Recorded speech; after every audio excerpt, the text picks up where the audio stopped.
Hello friends, mad score ఈరోజు youthful ఎంటర్టైనర్గా గ్రాండ్గా world వైడ్గా రిలీజ్ అయింది. సినిమా యూత్ను ఆకట్టుకున్నదా లేదా, పాజిటివ్ ఏంటి, నెగిటివ్ ఏంటి, సినిమా రిజల్ట్ ఏంటి అనేది మన వీడియోలో మాట్లాడదాం. ప్రొడ్యూసర్ ముందే చెప్పాడు, సినిమా స్టోరీ గురించి పెద్దగా ఆలోచించొద్దు, లాజిక్ లేని ఎంటర్టైన్మెంట్ ఉంటుంది. ఎంటర్టైన్మెంట్ కావాలంటే థియేటర్కి వచ్చి ఎంటర్టైన్మెంట్ అవ్వండి, స్టోరీ ఆలోచించుకొని రావాలంటే డిసప్పాయింట్ అవుతారని ప్రొడ్యూసర్ ముందే చెప్పిండు. ప్రొడ్యూసర్ చెప్పినట్టే సినిమా స్టోరీ దమ్ము అనేది ఏం లేదు, ఓన్లీ జబర్దస్త్ పంచులతోటే సినిమా కొనసాగుతుంది. ముగ్గురు హీరోలు ఈ కథలో, ఒకరు ఎక్కువ ఒకరు తక్కువ అనేది ఏం లేదు. నార్నే నితిన్ అయినా, రామ్ నితిన్ అయినా, సంగీత్ శోభన్ అయినా కానీ సంగీత్ శోభన్ క్యారెక్టర్ బ్రహ్మాండంగా ఉంటుంది. ఇంకా లాస్ట్లో ఎన్టీఆర్ బామర్ది అని నార్నే నితిన్కి ఒక ఫైట్ కూడా ఉంటుంది, అది కూడా సాలిడ్గా ఉంటుంది. బ్యాక్గ్రౌండ్ స్కోర్ కూడా తమను బ్రహ్మాండంగా ఇచ్చాడు. సినిమాకు హైలైట్ ఏంటంటే లడ్డుగాడి పెళ్లి ఎపిసోడ్ బ్రహ్మాండంగా ఆకట్టుకుంటుంది. లడ్డుగాడి పెళ్లి పార్ట్ 3లో కూడా అవుతుందో కాదో, పార్ట్ 2లో అయితే కాలేదు. ఆ ఎపిసోడ్ అక్కడ వచ్చే ఫన్ను కానీ సాంగ్స్ కానీ సినిమాకే హైలైట్. మేజర్గా సినిమా నవ్వించిందంటే, గొప్పగా ఆకట్టుకున్నదంటే లడ్డుగాడు పెళ్లి ఎపిసోడ్. ఆ లడ్డు క్యారెక్టర్ చేసిన అబ్బాయి అయితే దుమ్ము లేపాడు, కామెడీ మేజర్గా క్రెడిట్ కొట్టేశాడు. ఆ రేంజ్లో ఆకట్టుకున్నది ఆ ఎపిసోడ్. గోవా ఎపిసోడ్ అయితే ఫన్, మాస్ డైలాగ్లతోటి, పంచ్ డైలాగ్లతోటి కొనసాగుతూనే ఉంటుంది. సినిమా మొత్తం ఒక 15 నిమిషాలు తప్పితే మొత్తం గోవా ఎపిసోడే. లాస్ట్లో వచ్చే క్లైమాక్స్ ట్విస్ట్ కూడా సూపర్గా అనిపిస్తుంది. సినిమా మొత్తం మనం ఎంటర్టైన్మెంట్ కావాలంటే సినిమా చూడాలి, పంచ్ డైలాగులు కావాలంటే చూడాలి.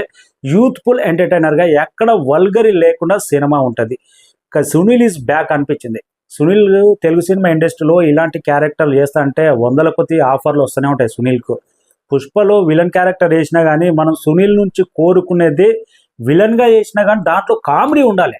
దీంట్లో మాత్రం సునీల్కు పర్ఫెక్ట్. ఈ మళ్ళీ ఒక కొత్త సెకండ్ ఇన్నింగ్స్ అనుకోవచ్చు, కామెడీ ట్రాక్ ఆ రేంజ్లో పేలింది. సునీల్ ఈజ్ బ్యాక్ అనే రేంజ్లోనే పంచు మాత్రం బాగా పేలింది, ఉన్న కొంచెం సేపు అయినా కానీ. ముగ్గురు హీరోలు ఈ సినిమా తర్వాత ఇంకెన్ని సినిమాలు చేస్తారో, ఇట్లా సిరీస్ మొదలు పెట్టుకుంటారో కానీ ఈ కథకు పర్ఫెక్ట్గా ముగ్గురు బాగా సెట్ అయ్యారు అనిపించింది. అంత స్వాతిరెడ్డి సాంగ్ మాత్రం పర్వాలేదు, యూత్ను ఆకట్టుకుంటుంది. అక్కడక్కడ వచ్చే సాంగ్స్, సెంటిమెంట్ కానీ, పెళ్లి ఎపిసోడ్ కానీ ఎక్కడ డిసప్పాయింట్ కాదు. మూవీ అయితే క్లైమాక్స్లో ట్విస్ట్ కూడా కొద్దిగా బాగుంది. సినిమా మొత్తం అయిపోయి ఇంకా క్లైమాక్స్ వచ్చేటాలకు ఎన్టీఆర్ బామర్ది హీరో లాగా కొద్దిగా ముగ్గురులో లీడ్ రోల్ లాగా చూపెట్టాడు డైరెక్టర్ కళ్యాణ్ శంకర్. మాత్రం కళ్యాణ్ శంకర్ యూత్ను బాగా డీల్ చేస్తాడేమో అనిపించింది. మొదటి భాగం బ్రహ్మాండంగా హిట్ అయింది, రెండో భాగం కూడా. అదేమో స్టూడెంట్ బ్యాక్గ్రౌండ్లో తీస్తే, ఇదేమో మాస్ ఎంటర్టైనర్. ఒక యూత్ ఎంజాయ్మెంట్ పోతే, గోవా పోతే అక్కడ జరిగే పరిస్థితులు ఏంటి, పెళ్లి ఎపిసోడ్ జోడించి దాంట్లో ఒక కామెడీ, ఒక థ్రిల్లరు, క్లైమాక్స్లో ఒక ట్విస్ట్ లాగా తీసుకొచ్చాడు. మనకు ప్రతి ఎపిసోడ్ అబ్బా స్టోరీ ఆలోచిస్తే రాడు సినిమాని అనుకోవచ్చు. ఎంటర్టైన్మెంట్ కావాలంటే ఒక జాతిరత్నాలు, అంత పెద్ద స్టోరీ లేకున్నా కానీ జాతిరత్నాలు అంటే ఒక చిట్టి క్యారెక్టర్ అనేది బేస్ స్టోరీ ఉంటుంది. దీంట్లో అంత బేస్ స్టోరీ ఏం లేదు. మ్యాడ్ 2 లాగా దానికన్నా కామెడీ బెటర్, స్టోరీ అనేది కొద్దిగా తగ్గింది. ఎక్కడ డిసప్పాయింట్ లేదు. ఇంకా స్టోరీ ఆలోచిస్తేనే రాడు సినిమా అనుకోవచ్చు. ఫుల్ ఎంటర్టైన్మెంట్, పైసా వసూల్ సినిమా. మాత్రం నాకైతే క్లైమాక్స్ ఎపిసోడ్ కానీ, పెళ్లి ఎపిసోడ్ కానీ, బిగినింగ్ 15 నిమిషాలు తప్పితే వీళ్ళు గోవా వెళ్ళేటప్పుడు ఆ వచ్చే సెంటిమెంట్, అది ఫన్ ఎంటర్టైన్మెంట్ కానీ సూపర్గా సాలిడ్గా ఆకట్టుకుంటుంది. సినిమా డిసప్పాయింట్ చేయదు. ఈ మధ్యకాలంలో యూత్ సినిమాలు వచ్చి చాలా రోజులైనాయి. నార్నే నితిన్ కూడా ఫైట్ చూసిన తర్వాత సోలో హీరోగా ఒక మాస్ సినిమా పడితే బాగుండు కదా అనిపించింది.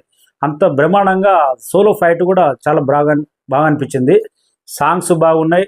ముగ్గురు హీరోలు యూత్ఫుల్గా అనిపించారు. ఇలాంటి సినిమాలు వాళ్ళ గురించనే వెళ్ళే అభిమానులు ఉంటారు, ఎందుకంటే యూత్ సినిమాలు రావట్లేదు ఈ మధ్యకాలంలో. Fun, perfect entertainer, no story, no logic, only entertainment.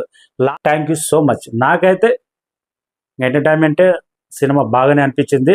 ముందే చెప్పాడు డైరెక్టర్, స్టోరీ అయితే మీరు రాకండి, నవ్వుకోవాలి, జబర్దస్త్ పంచులు కావాలంటే రండి. పంచ్ డైలాగులు అయితే కావాల్సిన ఉన్నాయి, పంచ్ డైలాగులు.